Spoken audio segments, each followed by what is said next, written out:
Hello everyone, today I'll take you on a tour of this 2022 Jeep Grand Wagoneer, and I'll show you why it's one of the best luxury SUVs you can buy out there.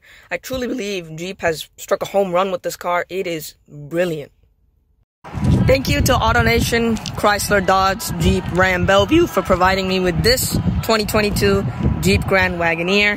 They're a great dealership to check out in the Bellevue area if you're looking for any FCA product, so I highly recommend them. If you're in the market for any FCA product, they're a great place to check out.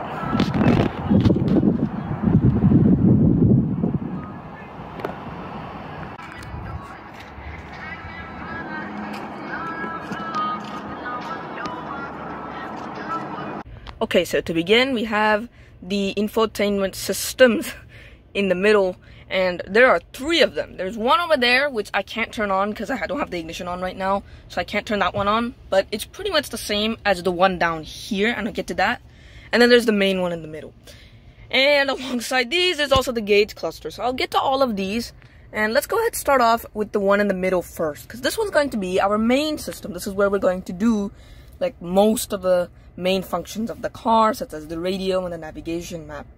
So let's go ahead and look at these items on the bottom row of this system. So first of all, what we want to do is there's this home screen. So if you go to the home screen, it kind of gives like this layout where we can like customize this layout.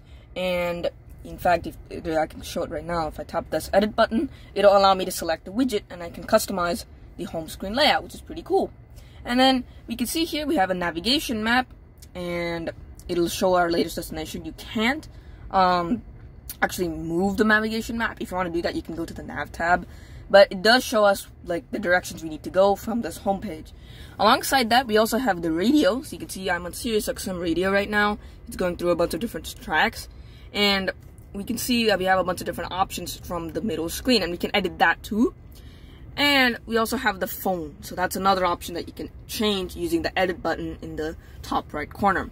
Also, there's this button here that kind of looks like you're maximizing it in the top left corner. If you tap that button, it'll actually go ahead and go to the appropriate page on the infotainment system. So the home page is basically a page that you use to look at the different things that you really want to look at, and it's kind of like an overview of the multiple different things you might want to see at the same time. For a more detailed view, you can tap the other tabs on the bottom. So for example, the media tab here will take you to obviously your media information. The comfort tab, is going to be where you're going to control like your climate control, your massaging seats. So for example, here's your main climate control. You can adjust the seats here, such as the lumbar, the back bolster, the thigh bolster, etc. You have massage here. This thing gives you a massage, and this is really cool. Unbelievable that this car has massaging seats. It's awesome. And also, you can also adjust the rear climate control from here as well. So all of those settings are in here. And there's also the nav here. The nav will obviously take you to the navigation map. We can pinch to zoom, and it works very seamlessly, very responsive, and it's very nice. And there's also the phone tab. And one cool thing that we have here actually is that this car has wireless Android Auto. Typically for Android Auto, you'll need to actually plug in your phone using a cable. With this car, you don't have to do that. Instead, you just wirelessly connect your phone to the car via Bluetooth and it'll automatically work. So I've already connected my phone. If I tap the button here, it'll go ahead and connect. And after it finishes connecting, I believe I might have Bluetooth off. No, it's on. We'll have to wait for it to finish connecting. But once it's done connecting, it'll actually go ahead and take me to Android Auto. And there we go. Make sure Android Auto enable devices within range and ready to connect. It seems like my phone isn't in the actual Bluetooth network of this car. But if I do connect it, you can actually wirelessly connect your phone with the car and use Android Auto that way, which is pretty cool. More and more companies are adopting this, and it's nice to see it in the Grand Wagoneer. And also there's the vehicle tab. So in the vehicle tab, we have a couple of other controls here. So these are just some general controls, such as folding down the third row headrest. So if I tap that, the third row headrest folded down. And if I tap the second row ones, the second row headrest fold down. There's also a couple of options here, like the mirror dimmer, the power sidestep. We can control that from the screen. And you can see there's also the pass screen here, all that stuff. So all of this is pretty much the generic vehicle settings. And there's also more settings, more like detailed settings such as voice, phone, Bluetooth, clock and date, etc. And then there's also the off-road pages. So this car, obviously being a Jeep, is intended for off-road use. So if you go to the off-road pages here, there we go. We can see that it has a bunch of different off-road settings. You can see we have vehicle dynamics, such as the steering angle. What angle is my steering wheel at right now? And you can see here, it says 2 degrees, as you can see. And my steering wheel is currently rotated left 2 degrees. So that's why it says 2 degrees here. And if you go to the accessory gauges, you can see our coolant temperature, our oil temperature. We can look at our pitch and roll of the car, which is super cool. Right now I'm on a downward slope, so that's a 5-degree pitch. And it also allows me to like look at the terrain, all this stuff. It has the suspension. So a bunch of different off-road settings are in here. Very, very cool. And lastly, there's the apps button. So if you go to the apps, we have a lot of different apps here. We have Alexa, which will take you to like the Amazon Alexa things such as music, and it's pretty much Alexa in the car, which is cool. You can just use voice commands to control the infotainment system, which is awesome. Android Auto is obviously present, and we have a bunch of other settings here, such as the ambient lighting settings. If I scroll down, we have the Macintosh audio system settings. I'll get to that later on in the video. Media settings, the mirror dimmer is in here, the off-road pages is in there, the phone, etc. Just a bunch of different apps that you can use within the car. So that's the apps page, and overall I really like this infotainment system. Next to the infotainment system, we have a couple of other buttons. So it's nice to see that Jeep has decided to keep the climate controls outside of the infotainment system. So you have basic climate controls in here. So for example, we have heated seats. So if you tap that, it'll go ahead and enable your heated seats. You also have you can change the zone. We have cooled seats, and all from these like buttons on the side. You also have a heated steering wheel, and pretty much everything that like the basic controls that you need are present at the side of the screen, so you don't have to actually go to the infotainment system to do those. There's also the tuner dial, and yes, there's a volume dial, so you don't have to actually go to the infotainment system for that. You do have a volume dial. You can see it works very well, and it's nice to see that in here as well. So below all of that, there's also the climate controls. So you can see here are the physical climate controls, and then there's also a screen dedicated for the climate controls. So let's just look at the physical ones.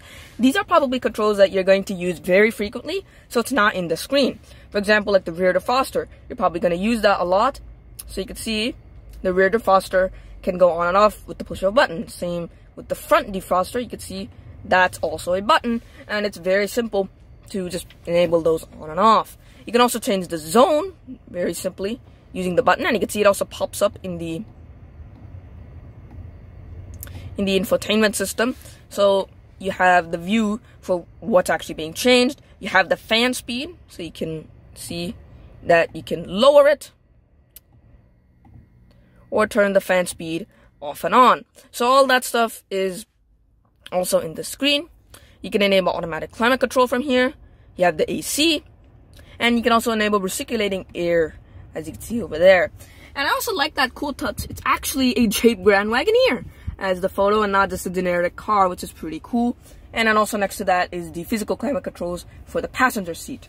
So there you go. We can see we have some nice physical buttons for very commonly used climate control functions. Alright, and below that we also have this screen. So this is a dedicated screen for just the climate controls. So you can see here, we have the front, the seats, the massage, rear, and you can also turn off the screen if you just don't want to see it. So let's go ahead and look at the different options that we have. First of all, we're in the front page here, and we have a bunch of different options here. We can enable front defrost. You can turn that on and off from here. Gonna enable that. We also have the air coming to the middle and the air coming down to the feet. So that's all in this screen here. We can adjust temperature using this slider on either side, which is pretty cool. And there's also the fan speed that you can adjust here as well. And generally, it would be annoying to go to the infotainment system to adjust climate controls, but it doesn't matter because there's a dual screen setup. So it's nice to just have a screen dedicated for the climate controls that you can use down here. The seats also have options here down here. You can see we have lumbar adjuster, thigh bolsters, etc. All of that is in here. Massaging seats are also present. You can see we have all the different massaging seats over there. Rear climate control is also in here. You can also lock the rear climate control so people in the back don't mess around. You can also unlock it. And we have different options that you can adjust from the front. And there's the screen off button, so you can just turn the screen off if you don't want to see it. So overall, this bottom screen is very, very helpful. It's nice to have this screen so that you don't have to go to the main infotainment system for every little adjustment you need to make. It's all down here. It's good idea. Alright, and down here we also have a bunch of other buttons. These are also some generic functions of the car that you might use very frequently. So for example, we have parking meters. So the parking sensor, you can turn them on and off. We can enable tow haul mode. We can also tap that, which will enable or disable the screen on the right. That's what that button is for. We have the hazard lights in the middle. So if you press that, it's a physical button that enables the hazard lights. We have traction control off here, and we have a bunch of other buttons here, and we also have this button on the left, which will actually reveal something behind the screen at the bottom. So if you really don't want to see that screen, you can. You just tap and hold that button and it'll do that. So behind here, you can see we have a bunch of different options. We have a 12-volt DC port. Oh, there we go, there's the opening. And you can see that's where we could plug in our 12-volt items. We have a lot of USB ports. We have 2 USB ports here, another one over there, and 3 USB Type-C ports. We have an HDMI port, so we could plug in something for the passenger screen. And you also have an auxiliary jack, which is super cool. There's a lot of different stuff behind there, and you can just charge your device. And if I press that button again, the screen that had our climate controls pops right back, and it's very, very cool. So now for a top-down view of the car, we can see here we have a lot of different things. For example, we have this dial on the left, big dial, and a big lever on the right. And this one in the middle is the gear selector, so I'm not going to touch that. On the left, we have our different drive modes. So you can push those, and that will actually adjust the drive modes. So you can see here, I'm right now, I believe, in snow mode. And if I keep going up, it's just difficult to see via the phone. And you can see auto mode, there's sport mode, and etc. And if you actually adjust that dial, there's actually a cool screen graphic that shows up in the gauge cluster. So if I zoom in here, you can see as I adjust the drive modes, the Grand Wagoneer actually changes what terrain it's going in the gauge cluster. So that's pretty cool. And there's sand and mud. And it says to enter rock, I need to shift to 4-wheel drive low. I'm not going to do that. But I can do that if I want to. So I'm in sand or mud mode, and I can just adjust what I need. I'll just put it in auto mode. The other lever on the right is actually our air suspension. So if I do that, it'll actually adjust my air suspension. You can see it's going to lower the vehicle until it gets to the desired ride height, which is super cool. I really like the air suspension feature. It definitely has a lot of different benefits. And I'm going to go ahead and just increase it, and it'll stop there. So there's air suspension. Very cool feature to have on a luxury vehicle. So now we're in the middle here in the center console, and there's actually a decent amount of stuff in here. So you can see there's actually this panel, and if I pull that back, we actually have a couple of items in here. So we have 2 more USB type, 1 more USB Type-C and 1 more USB Type-A port in the middle, which is 2 more USB ports total. We also have some storage. So for example, here's the key. I can just stick it in there, and I don't have to worry about it anymore. So that's a nice bit of storage to have. If I close that, and I press this button in the middle here, it'll open up the full center console. And this thing in the middle is a cool box. You can see, you can press the button to enable cooling. And if I enable cooling here, it's actually very nice and chill in here. You can see my hand in there. It's very nice and cold in there, so you can really store in whatever cold beverages or anything you might need to store that's cold inside of the center console. And if you don't want anything cold, well, you have the button so you can disable it being cold. Very nice to have a chilled box in here. One of the best features that this car has. Another thing that's noteworthy in here is that there aren't very many Jeep logos in the car. It's more so Grand Wagoneer. Grand Wagoneer is technically like Jeep's kind of subdivision, and it's a brand of its own. It's not necessarily a part of Jeep. Rather, this car is more intended to be just called the Grand Wagoneer. And that's pretty cool. It kind of isolates it from the more mainstream Jeep models, as this is a very premium vehicle. And you can see it has the nice Grand Wagoneer badge here. And also there's trim over there that says Grand Wagoneer. And overall, this car kind of just has that Grand Wagoneer emphasis more so than Jeep, which is pretty cool. Alright, so we're not done with the screens just yet. There's still a lot more to go in the screens, because there are even 2 more in the back. But anyway, let's go ahead and look at the screen in the gauge cluster. So this is the gauge cluster screen, and you can see I currently have the vehicle in the on position. And if I press these buttons in the steering wheel over there, it'll allow me to adjust the gauge cluster screen. So right now I'm in a default mode. You can see I'm in driver info right now, and if I hold OK, boom, now I have analog readouts for both the speed and also the tach. So I'm gonna go ahead and change it back to digital mode here. And here's some vehicle info. It tells me the tire pressure, everything, so I don't have to worry about that. And if I press the left and right buttons over there, it also gives me a bunch of other information at the same page. Here's the trip information. So there's trip odometer A, and here's trip odometer B. Here is navigation here, so it'll go ahead and load the map, and here we go. Here's the map. It'll basically be a similar view to the home page here. You can see there's the home page map. It's a similar view in the gauge cluster for the map, so you can, but it's still very nice. You can just see where you're going without having to look at the infotainment system. Going down again, we have off-road modes here, so that'll actually give me some off-road information. It'll give me trailer information, so it'll tell me how much distance I've traveled with, without the trailer, etc. And it gives me audio information, so here is what's playing right now, and oh, and it just changed. So here's my audio information, here's my messages, so if I have a phone connected, it would show me that.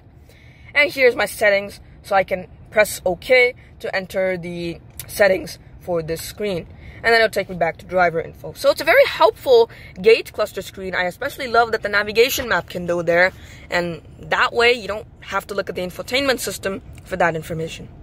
So I'm still not quite done around front here. There's still a couple of things to cover. For example, the door panel.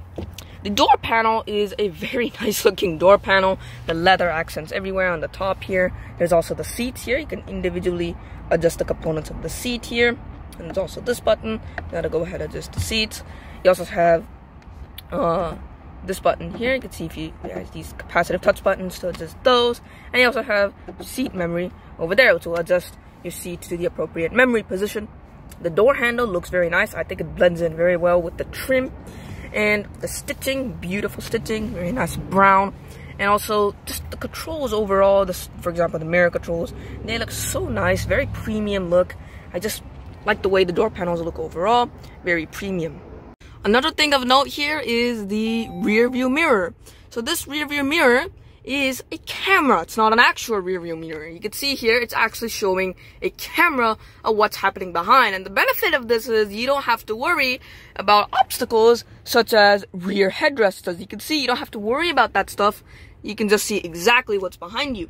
If you don't like this, not to worry, you can just press this button, you can pull the lever back, and now you actually have a normal rear view mirror, not the camera. If I put it back here, you can see there's this button that allows me to adjust my settings. So if I press the button, it'll allow me to adjust my brightness, but more importantly, that angle. So I can actually move.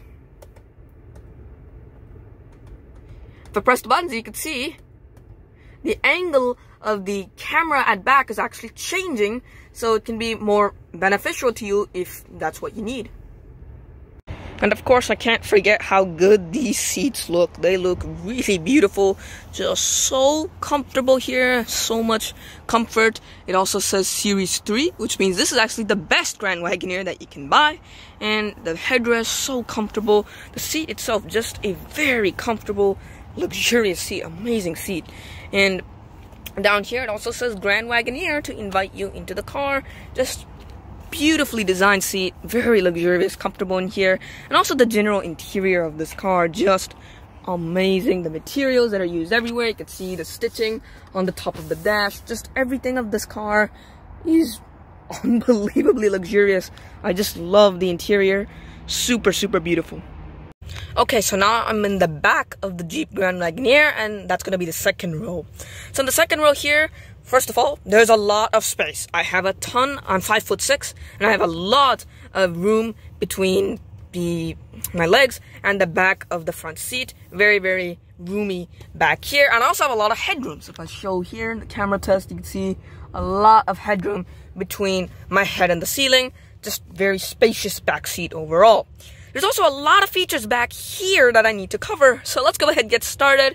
And first of all is this. This system is actually a tablet that's on both seat backs here, and it's actually a Fire TV system. So it's not like a regular rear infotainment system like the one in the front. It's a Fire TV system, meaning it's exactly kind of like your home where you plug in a Fire TV stick. It's the same here, and they have a lot of different stuff. If I hit continue here, it'll ask me to set it up, and I'm not going to set it up right now. But pretty much, this is just a regular Fire TV system. If I hit watch demo, it'll show me how Wagoneer partnered with Amazon and Fire TV to give you in-car entertainment. You can see it has a lot of different things, and it's super, super cool. I really like the system back here. It's nice that they integrated Fire TV, so it just feels like as if you're at home. It's a very, very cool experience. Also, in the system, we also have an audio jack for headphones. You have Type-C for charging, and HDMI if you want to plug in, for example, whatever you want to plug in. You can plug in an Xbox back here if that's what you're interested in, and you can use the Xbox in these back screens. And by the way, these back screens also adjust angle, so it's easier for you to watch whatever you're watching on these back screens. A very nice feature for people that are in the back. The back also, alongside those screens, also has yet another screen, and this is going to be the back seat climate controls. So the back seat climate controls here, you can see has a bunch of different options. We have, once again, we have the temperature here. We have the rear climate control, and you can see it says lock rear climate. You can't do it from back here because obviously this is the back seat, so there's no point. Here you can see you can enable middle control. You can enable the control down here. Oh, I might have locked the controls in front, so that's why it's not allowing me to do anything. But there we go. We can see we have our fan speed. We can adjust that. I'm going to keep it at 4. It's very hot out here now. I can also enable heated and cooled seats. So if I want to, I can enable those. And if I want to, I can also just turn the screen off. There we go. And there we go. The screen is off, so I don't have to worry about it. If I want to turn it on, tap the screen. There we go. It's on. And I can adjust my climate controls again. Over here, this is a remote for the screen back here. You can see I could pair a remote with one of the screens, and I can do whatever I want. It's literally just a Fire TV remote, pretty much. You can see I can go to Netflix. I have Prime Video. I'm gonna, hopefully this thing focuses. It's not quite focusing. But I have Prime Video, I have Netflix, I have Disney Plus, and I can also actually tap this car button. So if you see the car button, that's a bit of a change. Tapping the car button actually takes you to some car statistics in the Fire TV system. And there's also just generic things like home, the volume, etc. All of that in this remote. And there are 2 of them for each passenger. Here we have another storage panel. If I pull that back, another USB port, another Type-C port, for even more storage in the middle here. Pressing the button in the middle gives you a lot of storage. You can put in a ton of stuff, and it's crazy deep. You can see if I put my hand in, it's super deep in this car. A ton of storage can go inside of the center console. There's a lot of interior room. Putting this away, there's also the sunshades in the back of the windows here. You can see there's 2 sunshades on either side. Using the sunshades is very easy. So you just take the thing here and put it in the slots, and there you go. The sunshade is activated, so you don't have to worry about the sun beating on your face. And if you want to take it away, very simple, just put it back, and it's that simple. And once again, the materials, they didn't like cheap out in the back like they did in the, they didn't cheap out in the back. They had the same materials that they did in the front.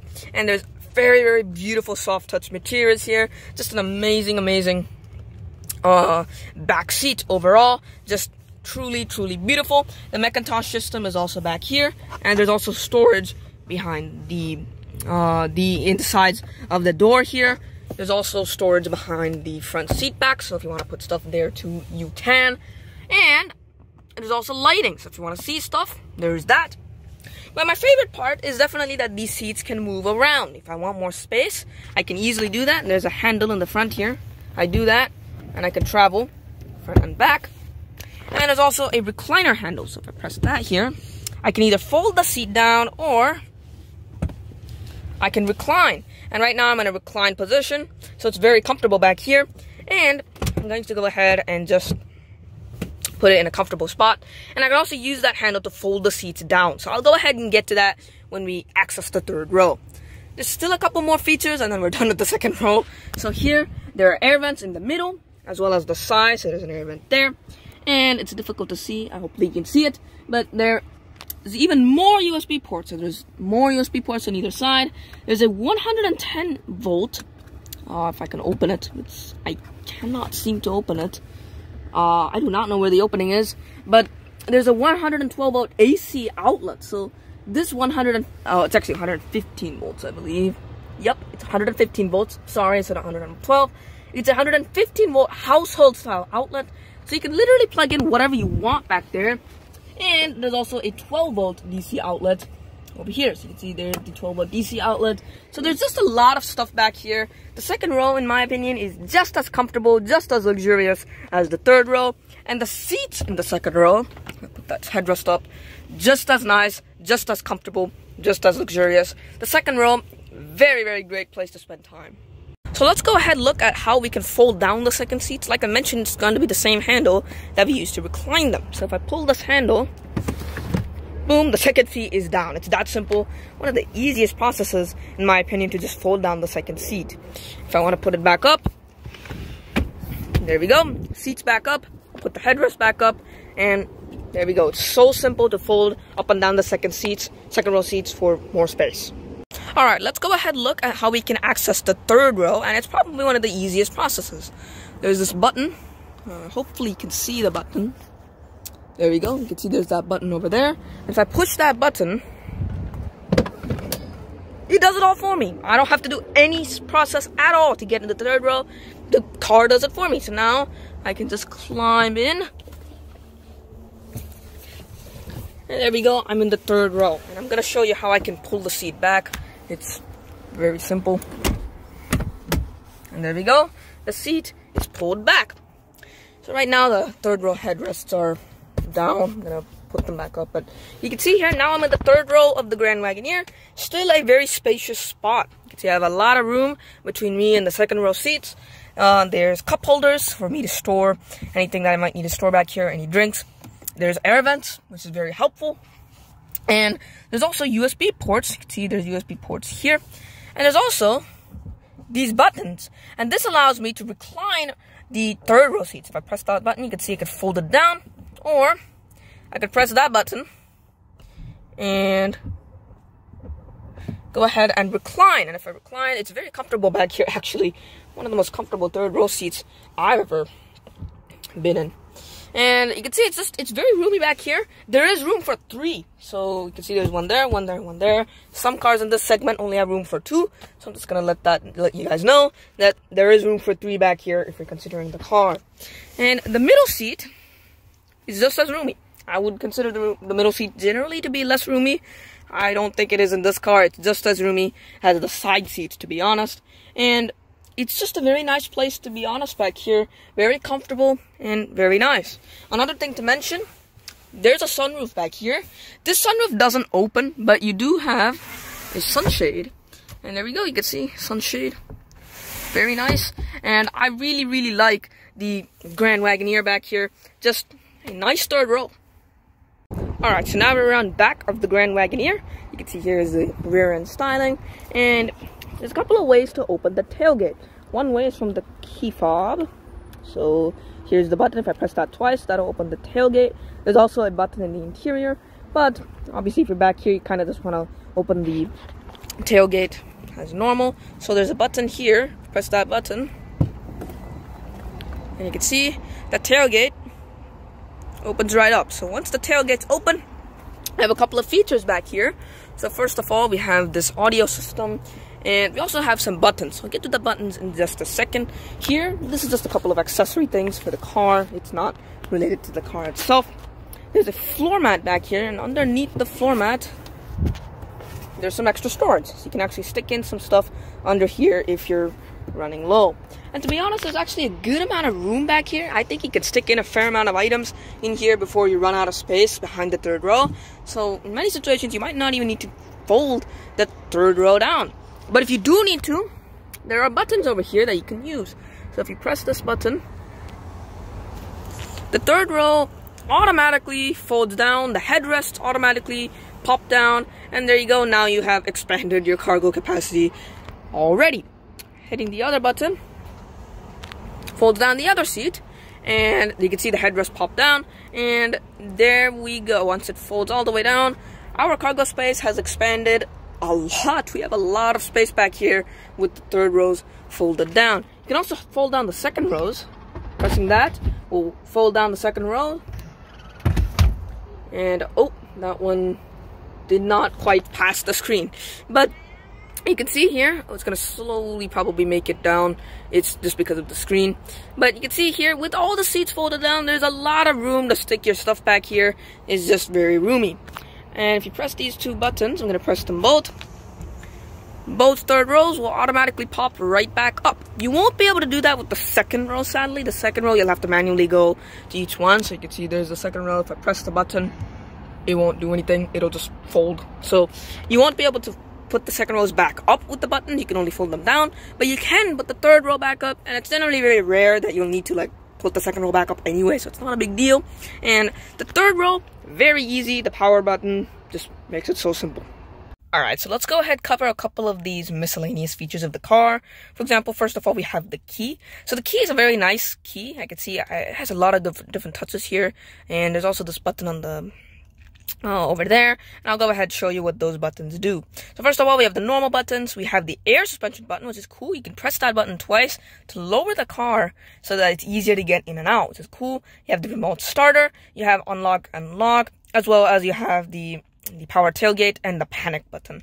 On the back, you have the Grand Wagoneer logo, not Jeep, but Grand Wagoneer, like I mentioned earlier. It's all about the Grand Wagoneer with this car.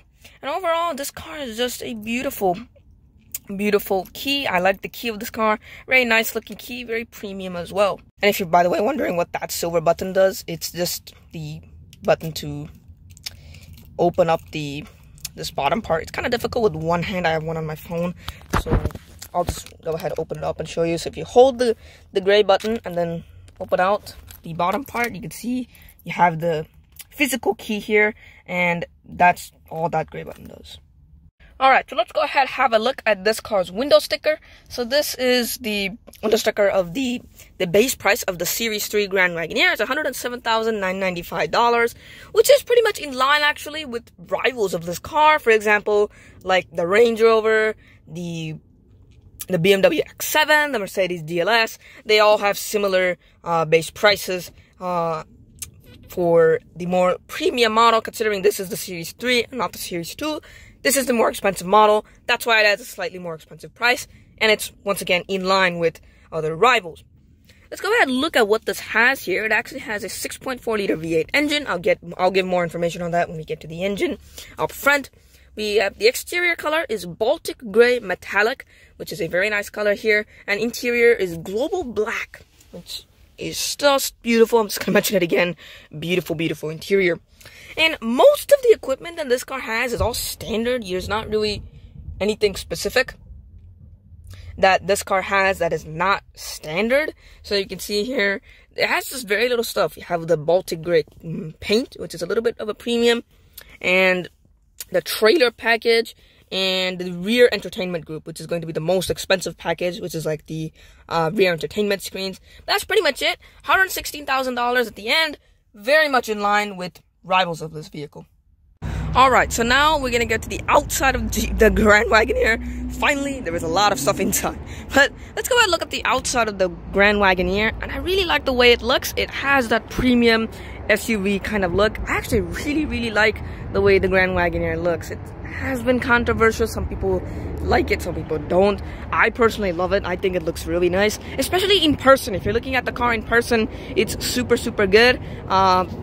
Everything it just looks nice. It actually flows very well here. So here's a Grand Wagoneer, and if I go ahead and move the camera, here is a Grand Cherokee. So I think the new Grand Wagoneer definitely is going well with Jeep's design language, and that's probably why they decided to go with this kind of a look. I personally think it looks beautiful. A couple of things of note around the styling of this car, so I'm going to go a bit more in depth here, is the chrome trim. First of all, the regular Wagoneer uses more of a blackish trim for more like a sporty look. The Grand Wagoneer, being a luxurious vehicle, obviously has gray, like nice beautiful chrome trim. You can see it has some beautiful looking chrome trim around the third row window. It's just a bit difficult to see. Hopefully you can see this. My phone is just very dull right now, and you can see, there we go. It has a very beautiful chrome look. Here too, we have even more chrome around the middle window, and the front window also has beautiful looking chrome. I personally really like the way that this car looks, and the chrome trim looks very beautiful. So here's how the Grand Wagoneer looks around front. Once again, a beautiful look. I really like the way that these headlights look. You can see beautiful looking headlights. The crystals make it look super luxurious. Once again, even more beautiful looking chrome trim around the front of the car. And this is my favorite part. Instead of saying Jeep in the front, once again, it goes with the Wagoneer theme, and it says Wagoneer across the front here. Very beautiful look. I love the chrome. Once again, extremely luxurious car overall down front. So these are the Wagoneer's wheels. They're nice, like these dual 6-spoke wheels. If I go a bit in, you can see very nice dual 6-spoke. And it also says Wagoneer in the middle, not Jeep. Once again, going with the Wagoneer theme. And I really like the way that these wheels look too. Once again, the chrome complements the chrome around the car. Does have that premium, luxurious look. Alright, so I also wanted to mention the power running boards that this car has. So if I come closer, you can see if I open the door, see, the power running boards extend, so I can use the running boards and get inside of the car, which is a very helpful feature. So if I go ahead, close the door now, and unlock the car, you can see the power running boards retract, so it's back flush with the body. Very nice feature.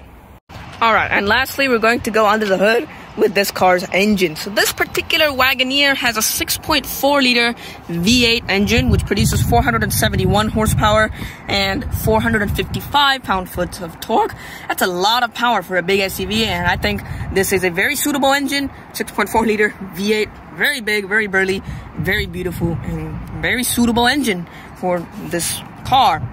Also here, we have a couple of statistics. We have the profile of the Grand Wagoneer, which is beautiful. It has the Wagoneer logo across it.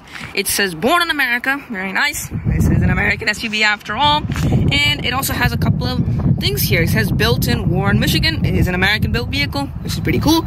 And it's designed in Auburn Hills, Michigan. Fully American car, and it's a great one.